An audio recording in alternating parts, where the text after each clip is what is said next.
Class. Welcome to the Masterclass. My name is Daryl Kwawu, in for your regular host, Yao Banafo. Masterclass is powered by Joy Business and brought to you by Gwell Good Energy, Gwell Yanara and also by GCB Bank, your bank for life. So excited this afternoon because we have started our Startup Reality Dialogue, which essentially is about engaging entrepreneurs, startups about their entrepreneurial journey so far. I'm excited because it's something I love to do on the Joy Business Van. I get to speak with so many people doing amazing things out there. And it's a good conversation to have, especially around this time when we talk about the unemployment rate in the country and how do we get around it. So when you get people going out of their way to start something, it is something worth applauding. But it's not an easy journey, as you'd hear them share. And so last week we started off with Yabanafo was here to start off with Lloyd Kusi, who is co-founder and CEO of Penta Foods Limited. And this afternoon, I'm excited because I have in studio with me for a conversation the Chief Executive Officer of Chop Shop, Sewa Jemfiduku, a banker turned restaurant operator. She's going to tell us all about her story this afternoon. Good to have you in studio. Oh, thank you for having me. How do you feel when you are called Chief Executive Officer? I don't even know what that is. Yeah. Well, it feels good to know that I'm leading a team. You know, I'm getting people to pursue, a purpose-driven life. It feels good in that regard. It feels good. And Sawa is going to share her story. I'm sure there are going to be so many things that we can learn from her journey as an entrepreneur. So you would have the opportunity to also interact with her in the course of the program when we come to that. But I want to start with your journey. I was reading a bit about you, the fact that you were working in the banking sector, and then you decided at one point that you want to start your own business. Tell us about that. Well, entrepreneurship has been my core passion. Growing up with my mother, she used to work for the government and also run a business. So right from the get-go, I've had the discipline of having to, take charge of a business. So it's been my core passion, entrepreneurship, and then it makes me not want to settle for just a paycheck. For me, like I mentioned earlier, if it gives me that 100% feeling of gratification when I have to pursue a passion or a purpose and then make sure that it is well established.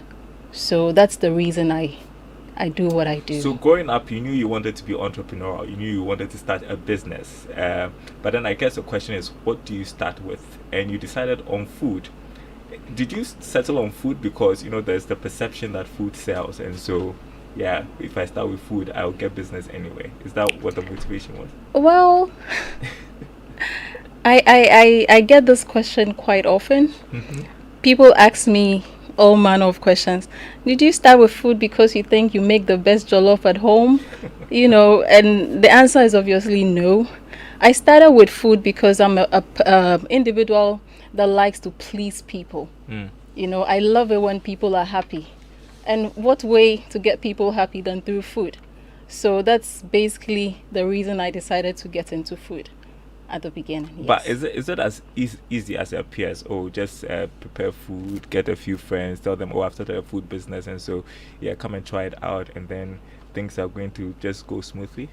No, it's not easy at all. It's a whole structure, and I'm sure we'll get into all of those details later. But it's definitely not easy at all. And I just wanted to ask, how easy was it for you to quit your job and to start this one, not knowing how things were going to turn out? Okay, I didn't quit immediately I started. Okay. I was in the bank and then running this on the side. The point where I realized I totally need to quit was when I realized that, okay, things were a bit okay, and then I could totally... So is it something you advise people to do? I mean, if you come up with a business idea, maybe you can do it on the side while you keep your job. I mean, at what point do you think that it is safe to just call it quits and concentrate on the business you're thinking of starting? For me, I can talk from my experience and from Chop Shop's experience. For me, I was working with the bank. Obviously, it wasn't my passion to be in the bank, but at least I was taking some money to settle some bills, and so the paycheck was obviously good. I was working in the bank, but like I said, it wasn't my passion. My passion was to pursue my purpose.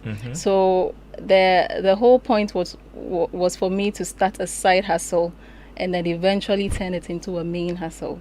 So I didn't rush into it. I was in the bank working, and then I took my time in settling into Chop Shop. So how are you able to manage that working full-time job, I think it was, and then having to run your own business as well? Oh, it was quite challenging.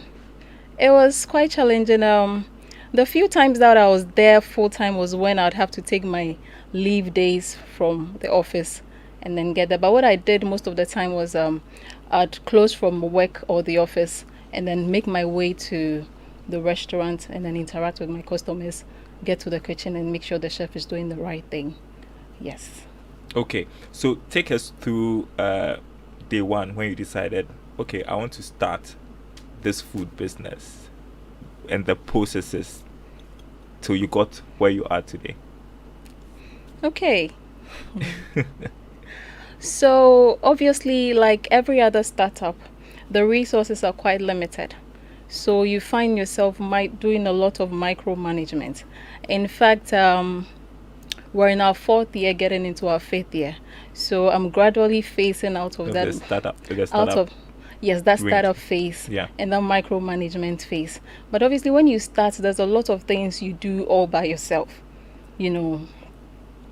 Like you're not able to hire a lot of staff, and so you probably hire 1 or 2 people to do multitask on the job, and then make sure that you're also there sometimes when you have to be able to assist, up until the point where you're able to invest into software and other structures that would help you to run it efficiently, if I'm making a lot of sense.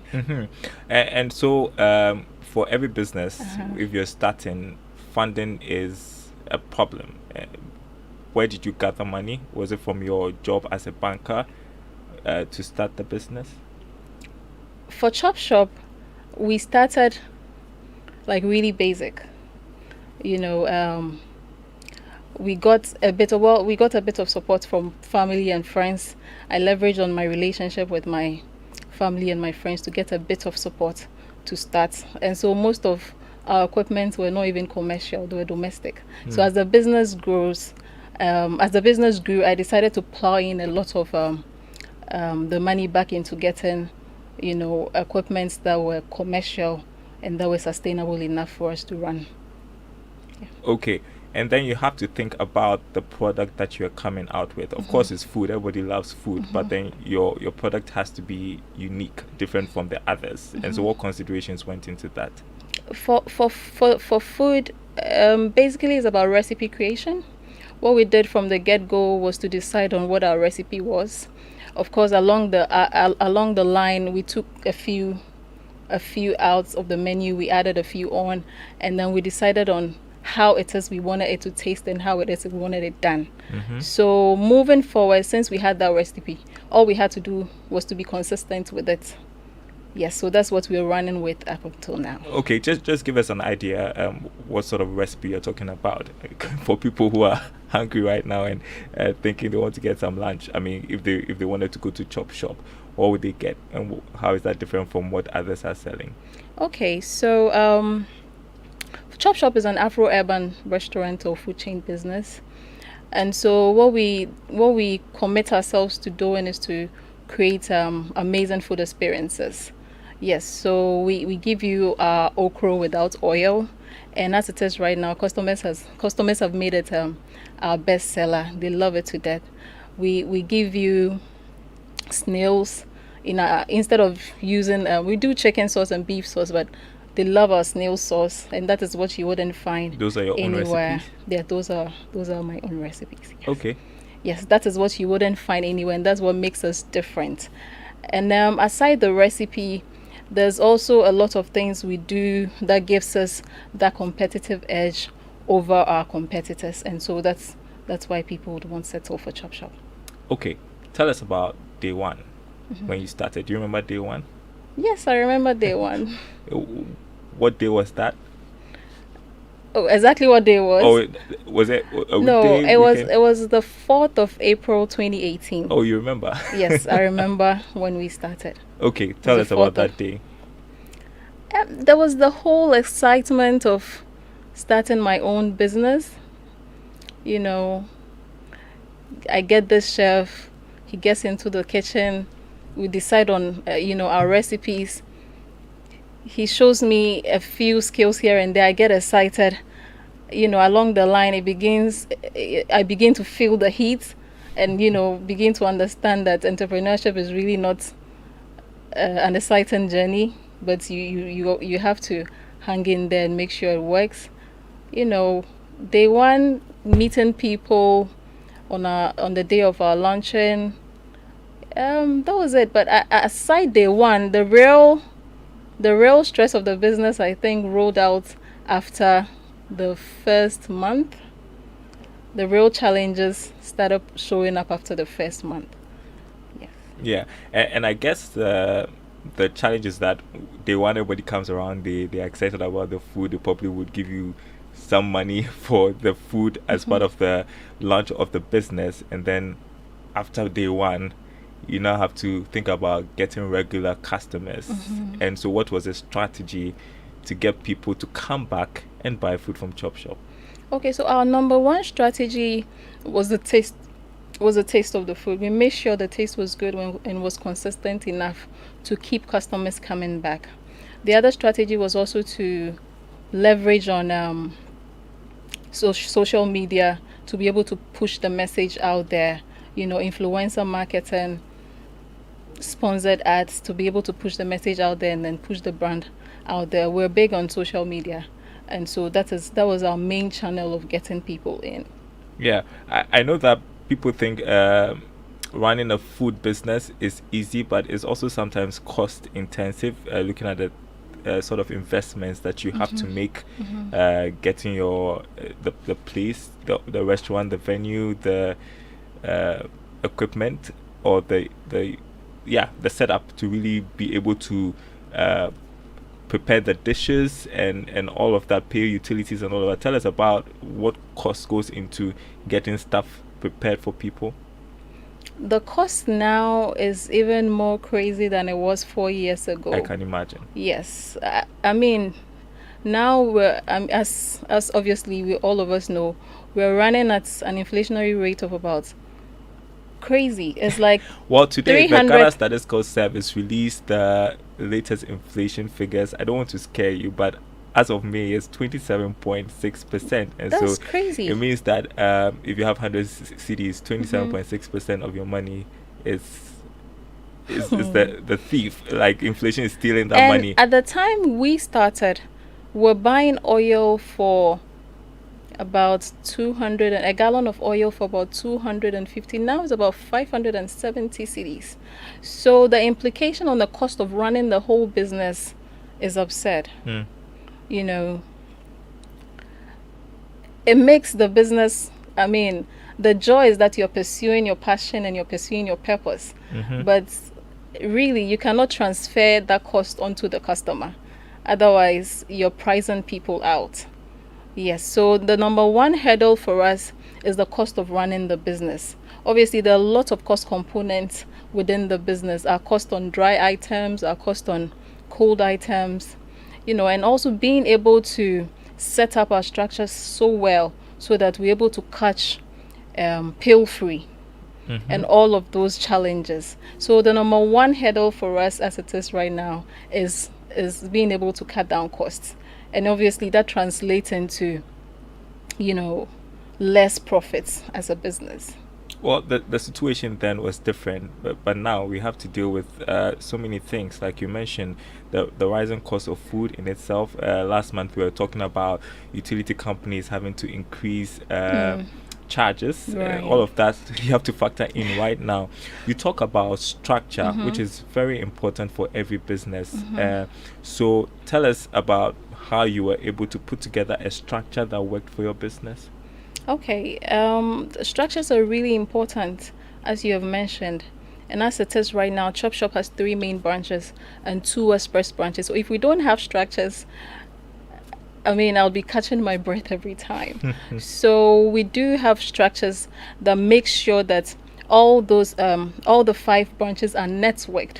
Okay, so that if I sit in my office, I'm able to enter into the software or the system of, let's say, my Dansoman branch and know what is going on.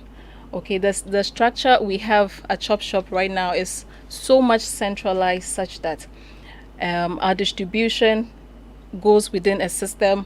And so if we supply, let's say, a certain quantity of product to my Dansoman branch, I can sit in my office and check the sale of that product, just to be able to assess whether or not, the business is running well, or whether or not there are shortages, or, be able to question my staff as to what is happening. So basically, that's software. The softwares that we have invested in is able to help us run a centralized system, so that we sit at a point and check each store, what their sales are, what the expected revenue should be, and so that we're able to catch the shortages as and when they come. So I know it sounds a bit abstract, but that's how Well, I'm able to. I get you. That's how I'm able to work I through. get you. And so, how many people did you start with, and how many people do you have now? Okay, I started with 6 people, and now we have about 47. 47 people. 47 people. Yes. Okay, and so you talk about having different outlets. So you started with one, I suppose. And so, at what point did you decide that it's time to start another one? Okay. A lot of my friends tell me that was a rush decision, because in 4 years. What year was that when you decided to start another? After the second year. Wow. Yes. I guess I'm just I'm that just means a lady business that's not was started. good. Well, Very good. Business was okay. Uh-huh. Other people also say we could have waited and gotten the formula really right, but business was okay at the point. But obviously, I stretched myself really thin within these 4 years to be able to make sure that we have established 5 outlets in 4 years, and that is no joke. Wow. Yes, that is no joke. Yes, so that's what it's been. Wow, congratulations. I mean, I'm actually impressed that in your second year, you're able to start the second outlet for your business. And that is a success. I think One that of the notable successes for your business is thank you, your business idea. Daryl. But I should at this point acknowledge the effort of my team. I couldn't have done it all, but Chop Shop is total teamwork from day one, especially also for my husband. I think that he's been extremely supportive, and I'd want to acknowledge him. It's the team that I've gotten from day one, and how I've been able to develop each and every one of my team members to get them to feed into the overall purpose and overall vision of the business. Yes, that is what has facilitated our growth up until now. Okay, I mean, who do you look up to when you think about owning a chain of restaurants, and how do you model your business after them? For the space I find myself in, Chop Shop is not a fast food business. Neither is Chop Shop like a fine dining business. We fit within the casual dining setup. Okay, so for me, I've always had this restaurant in America in mind, and I model a lot after them. Okay, they're called Applebee's. I love what they do, and they fit exactly what my vision is for Chop Shop. You see, here in Ghana, most food businesses start up and they're not able to grow beyond one branch. So once I set out, I really want to,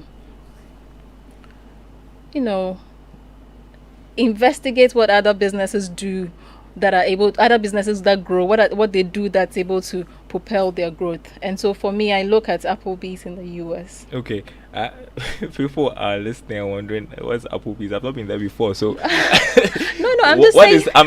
I just wanted to find out what is the Chop Shop experience. I mean, if I enter Chop Shop, you said it's not like a fine dining, place. It's also not a fast food joint. And so, what's the experience there like? It's a casual dining setup. You Yes. could break it down further for those who No, don't it's know. it's a casual dining feel. It's for people who appreciate good food, but who do not really want to settle for fast food. Neither do they have that much money also for fine dining every day on a regular basis. So Right. your best bet if you're looking for a healthy option is to come to Chop Shop. Okay. One of the things that you have to also work around is dealing with regulators. I mean, people, you have to meet the standards, and so you have to invest in ensuring that you have the right standards. How have you been able to do that? We've taken it a day at a time. There are several regulators when it comes to my area of business. There's the tourism, there's FDA, there's environmental protection, there's there are quite a GRA, there are quite a number of them. So we've taken them a day at a time, and we're on top of issues when it comes to That's great to regulations. hear. You talk about opening 4 outlets. Right now you have what, 3? 3 main and then two express. Within 4 to 5 years, and so that should be one of your significant successes during the time that you have operated. Are there any successes you want to share? I didn't get that. Any Within Chop others? Shop. Yeah. The taxes, the tax for Chop Shop and the vision for Chop Shop is big and beyond me. You know, it's 4 years. If Chop Shop was a baby, Chop Shop would be working by now. So we're still not in that phase because after 5 years we expect to be running and then eventually be flying. So I'll be able to share a lot of successes after. I mean, I'm still in the phase where I'm still figuring things out. You're you know. still figuring things out. Yes. Wow. Yes, because every day I'm learning on the business. Mm. Every day I'm learning something new on the business. I'll ask you what's some of the things are that you are learning right now from your day-to-day experiences working in the food business. But are there also any failings that you remember that you can share? I mean, days where you thought, I could have done this better? Well, because Chop Shop was my first, real business that I was doing by myself as an entrepreneur, I think my people skills at the beginning, I mean, if I knew what I knew today when I started, I would have been excellent at my people skills when I started. I mean, I'm talking about my number one stakeholders being my workers. You know, I think at the beginning, I was a bit tough. Now I'm a bit more of a relaxed boss, kind of like want to do things with your leader. I'm that kind of a leader now. But at the beginning, I think I was a bit strict. And then, don't you think you were being strict because you wanted to see certain results based on the timelines that you had set for yourself? Yeah. Yes, I think that that got me to be a bit hard. But we get the job done when we're relaxed and working with the people. You know, when you come to Chop Shop, my workers call me Sewa, and it's okay because I tell them that we're doing this together. I'm not your CEO. I'm just the leader leading you. So they have taught me to be a better person when it comes to dealing with people and then working as a team. Okay, what other things have you learned within these 4 to 5 years you've been operating? Like I said, my background basically was in sociology and English, and then from there I read LLB from the University of London, and then from there I took my master's in Robert Gordon University. So obviously I have no business background at all, apart from the little that my mother I picked up from my mother growing up. So the business has molded me into a well-rounded business person. Now I'm able to read, as in my financial reports, my financials. I've gained so much knowledge in how to run a food business, how to work with people, management, and you know, a lot more that's really made me who I am today. Those things you learned on the job. Yes, right? Those things I learned on the job. Wow. Directly on the job. Nice. I'm learning so much from you, actually. I should say, Sewa Jemfiduku is my guest this afternoon on the masterclass. We have started our startup reality dialogue, and she is on today to talk about her experiences as chief executive of Chop Shop. When we come back, we'll talk pretty much more about, the COVID-19 pandemic, how things changed. We're going to talk about your future plans. You're going to talk about some of the things you can teach our people listening right now who want to start their own businesses. I'm sure they want to hear about, I think you shared some insight about leadership and how over time you have changed the style. We want to hear more right here on the Masterclass, which is streaming live on Joy 99.7 FM. We're going to take a short break. We will be right back. Your favorite on-air business development program, Joy Business Masterclass, is in session, and you can interact with us on Facebook via the Joy 99.7 FM or Joy Business pages. If you tweet, the handle is at Joy 997 FM or at Joy Business GH. Don't forget to hashtag JB Masterclass. You can also call us on 0302 216541 or send your questions and contributions through to the WhatsApp number 0551 111997, and our facilitators will address your concerns. Attention everyone, class is in progress. All right, welcome back to the masterclass. My name is Daryl Kwawu. I'm in for Banafo, who is away today. We are on our Startup Dialogue series. In studio with me this afternoon is Chief Executive of Chop Shop, Sewa Jemfiduku, a banker turned restaurant operator. She has been sharing with us her journey so far. It's been quite a remarkable journey, and I think she's doing so well for herself in that between 4 to 5 years, she set up, 4 restaurants, right? Sewa, you've been telling me, and so that's pretty remarkable, even during these times when things are not going on so well in terms of the economy. And so I just wanted to point out that the masterclass is brought to you by Gwel Good Energy, Gwel Yanara Asas Yanara Yendia.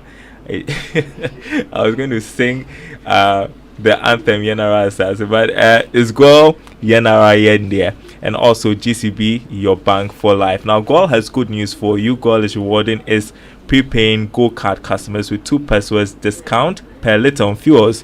You also enjoy discount on lubricants at Gwel stations nationwide.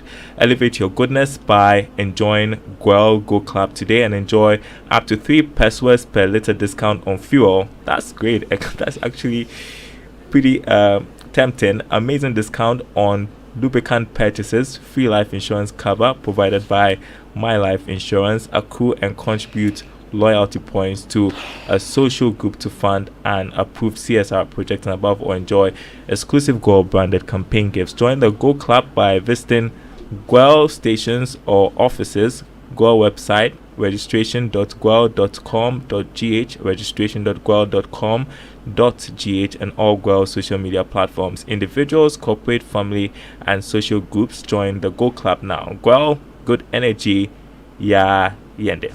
All right, this is a masterclass. We are going to be opening the phone lines for you so that you can interact with Sewa. Maybe you are listening this afternoon and you are thinking around starting a food business. Maybe you want to find out how she's been doing it so far. You have the opportunity to call in. If you also have some experiences to share, you can share with us on 0302 216 541, 0302 216 541, or you can send us a WhatsApp on 055 1111997, 055 997. So we are going to activate our call line 0302 216 541, and also our WhatsApp line 055 11997, so you can send us a text and we'll read it out on air. So back in studio with you, Sewa, and so let's talk about COVID, which hit so many businesses because there was a lockdown. People were not going out to eat a lot. How did you manage that period? That was one of the worst periods to ever run a business. But Surprise. Well, we're a business that believe that we'll be there for our workers and we'll be there for our customers. And so, guess what? On COVID, we didn't fire any of our workers. You didn't fire any of your workers? No, we didn't. Rather, we rationed the number of periods they came to work. So it means that their salaries were prorated. So if you're taking 1,000, you're probably working less hours, and so you'd probably take. That's considerate. Yes. So what we did was to prorate the salaries and then ration the hours, and then make sure. I think one thing that COVID taught all of us as businesses was to dominate the online space. That's a great point that you have started there, but I'll just let you pause on that and take this call. Hello, good afternoon to you. Yeah, good afternoon. How are you? I'm doing fine. Your name and where you're calling from? Yeah, my name is Benjamin from Adenta. Yes, here. I'm kind of fascinated by stories like this, but sometimes I also look at the other sides, not just the success stories. So I would just want to situate this with regards to the people who work in there. I mean, the people have started businesses and it collapsed because they blamed the Ghanaian for being the one who caused their downfall. But when I look into it, some of them are poorly paid, but then when experts are engaged, they pay them hugely, and then they later say, hey, they are doing so well, they are not corrupt, but the Ghanaian is corrupt. So I want to find out, with the restaurant business, I mean, how is it done? Are you supposed to let your workers eat there? If they are eating there, how do you monitor it so that they don't overeat? Are there checks in place? Because I went to a place where the boss wanted to check the workers, and they were adamant. They didn't actually want that to happen. So I want to find out, how are the checks put in place? Is it just a CCTV camera, or there are ways by which the people who work in there are checked? Because the truth be told, human beings thank you, Benjamin. I think they want to do their own things. Thank you. Right, that's a great question. I mean, how do you put the checks in place? Do you feed your workers? How do you ensure they don't overeat? I have another call. I want to pick that, then you can take those questions. Hello. Hello. Hello, can you hear me? I'm not too sure if we have that person in. I'll try one more time. Hello. Good afternoon. Good afternoon. Oh, you have to reduce the volume of your set. We are getting terrible feedback in studio. Yeah, hello, can you hear me? Yes, your name and where you're calling from? My name is Gabriel. I'm calling from Oibi. All right, Gabriel. Yeah, may I know where the branches are? And can you just walk in, sit, and then be certain there, or you only take away? Okay. That's somebody who looks like he's interested in patronizing Chop Shop. So let's take the first question, which I thought was very interesting. Benjamin? Was Benjamin. So okay. He's talking about checks. How do you put checks in place to ensure that your workers are not misbehaving, and especially when it comes to the food, that they are not overeating the food? Well, that's a very profound question. And for a food business, the food is your capital. Okay. So if you allow workers eat your food, imagine what's going to happen. Do they eat at all from the place? Can I learn, Daryl? Oh, oui. So your food is your capital. Okay, so for the system that Chop Shop runs, like I mentioned, we run like a centralized warehouse system. So everything we give to an outlet goes through a system. So at the end of the day, if you don't give me back in sales what I gave you, your salaries will be affected. Okay, so that's in mind. What we do at Chop Shop is to make sure that we provide staff food. Okay. Yes. So there's a staff menu that they prepare every week, of course within a certain budget, and so that is what they eat. Because that's like saying I'm the owner of a financial institution, but it's okay, you can take some money. So bottom line is that they have targets they have to meet at the end of the day in terms of the making the sales on the... Yes, they do have targets, but what I'm saying is that if we give you, let's say, 20 portions of chicken in your system, we feed it into your system. At the end of the day, when you close and I go into the system, I'm supposed to see, let's say, 10 portions of chicken sold. And when I get into your freezer, I'm supposed to see 10 portions there, making the 20 I gave you. Do you understand? So the systems are there to check Exactly. what's So the going system out and what's exactly. already there. The system is there to record what the warehouse gives you and what you sell. Yes. All right. So there's no way you're going to, be able to, I don't know, get smart around it, or yeah. Well, I mean, it's a human organization. People get And you smart point when out they. the fact that they are giving food anyway, so I don't see why they should. Oh yes, but Let's answer the second question to do with where you are located and if they can just walk in and get served. Was there a fast food joint? yes. So like I said, we have 3 main branches and 2 express branches. The 3 main branches are located in Osu, in Dansoman, and in Airport Residential. Those are branches you can walk in and dine in. There are 2 express branches in Northridge and East Legon. Those are branches you can call for your food to be delivered or you pick up yourself. All right. This one from Elvis Sapon says, when is Chop Shop opening in Kaswa? Please tell Sewa she's doing well. And we love Eno Sewa too. Thank you, Sewa. Thank you, Elvis. Thank you. We obviously have a growth strategy. So this year, I think we're putting on hold branch opening. We want to focus and then strengthen our processes within the existing branches. So when we're ready to go to Kaswa, we'll put it out there. So Thank you, Elvis. Alexander says, hey, did I hear snail sauce? Yes. Can I have her number or location? So any number you can mention for anybody who wants Okay, so you can call Osu on 0302 779 009.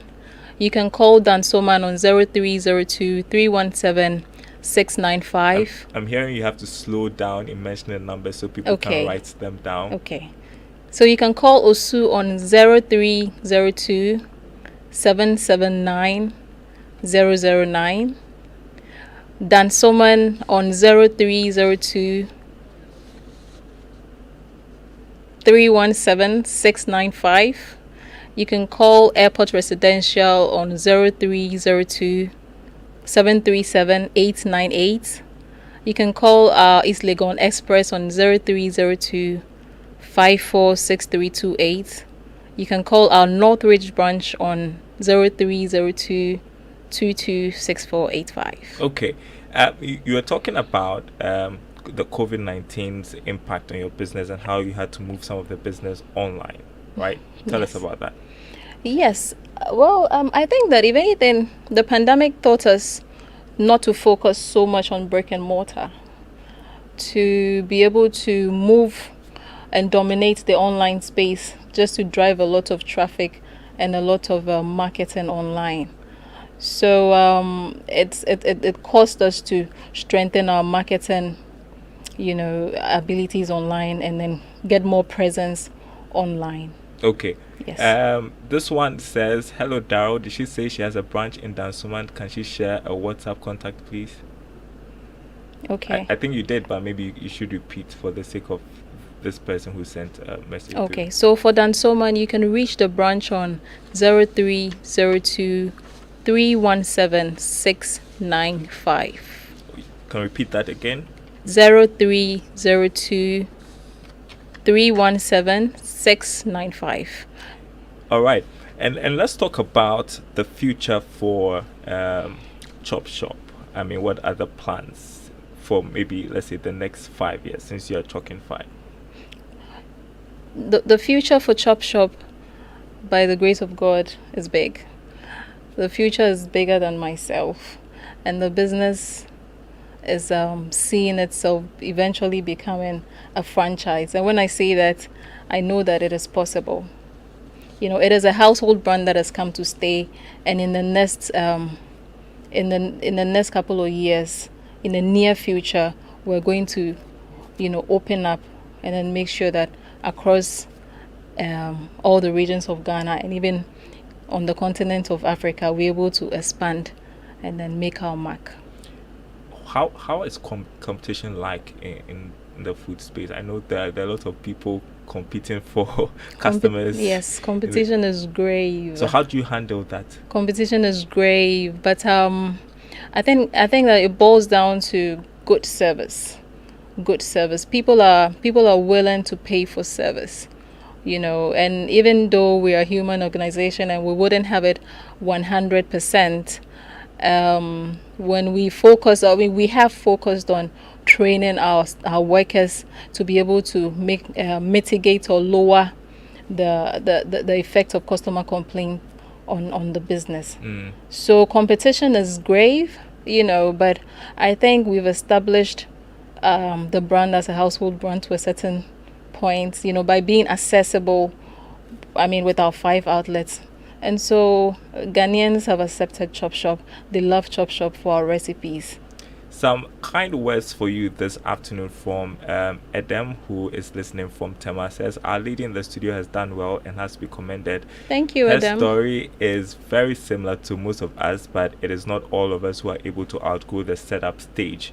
I like her acknowledgement of her team, since most entrepreneurs are often self-centered. Congratulations, that is coming from Edem. Thank you, and I think Edem. Edem makes an important point about being able to outgrow your business from when you start, from when you set up. And so what sort of advice would you give to people like maybe Edem? I believe that person is in the food business. What advice would you give to them? Okay, Edem. So the advice I'd give Edem is that he needs to, before he starts, he needs to find his space within the food and beverage industry. He needs to acknowledge the kind of product he wants to put out, whether he wants to run as a fast food, whether he wants to run as a casual dining like Chop Shop, or whether he wants to go into fine dining. Once he's been able to do that, he also needs to identify who his niche is. Okay, the people he wants to market to, and then be consistent from that point. I can also not forget the God factor. Yes. Great. I don't know what they did to the clock, but time has passed. Is past. Oh, wow. We have done 45 minutes right now, and that's it pretty much for the masterclass. Grateful you could be in studio with us. Thank you, Daryl. Thank you. Jane Fiduku, who is Chief Executive of Chop Shop. We are glad you are doing so well with your business. And that's it for the masterclass, our startup dialogue series that we have started, startup reality dialogue. Next week we'll have another person on the program. Let me just read this one. It says, what are the landmarks closer to Dansoman branch? Dansoman is Bigo. But I think that you should just call the number and you'll be sorted out. Dansoman is located right opposite the Eco Bank on the Dansoman High Street. Again, you can contact Dansoman on 0302 317 695. And thanks to Gwel and Good Energy Gwel Yanaraya Dia and GCB Bank, your bank for life. My name is Daryl Kwawu. I sat in for Yalbana for. Hopefully he'll be back next week. That's it. Ignition continues. Do stay tuned. Big thank you to Sarah Josu Samniwa, who is producer for this program. Also, Abeku Sankofi and all the guys in the social media team. Grateful. Goodbye. Ignition continues.